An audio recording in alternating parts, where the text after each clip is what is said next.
La mort d'un touriste français porté disparu depuis mercredi soir dans le nord-est du Tchad. Il était parti visiter une oasis dans le Sahara. Selon les premiers éléments de l'enquête, ce retraité de 70 ans est décédé après une chute mortelle. Précision sur place pour TV5 Monde, Nadia Ben-Marfoud. Le drame débute mercredi lorsqu'un groupe de touristes décide de partir en randonnée improvisée en dehors du dispositif d'encadrement prévu, précise le ministère tchadien du tourisme. 2 hommes s'éloignent de ce groupe et Pascal Frochot, épuisé, décide de s'arrêter alors que le second touriste décide de continuer sa route. Il part pressé, stressé et sans eau. Fin de citation.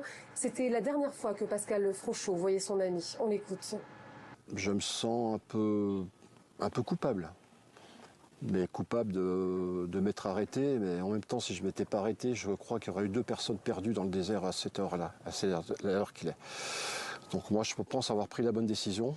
Le regret de ne pas avoir pu le convaincre. Mais on ne peut pas, quelqu'un qui a une idée fixe, c'est un peu marche ou crève, et être pressé de rentrer, mais c'était pas la bonne option. Malgré la mobilisation de militaires, de drones, d'avions de reconnaissance, de motos ou encore de chameliers, le touriste français n'a donc pas pu être retrouvé à temps. Le procureur est venu constater la mort. La dépouille du septuagénaire doit désormais arriver à N'Djamena, où elle sera accueillie par l'ambassadeur de France avant de rejoindre le territoire français dans la foulée.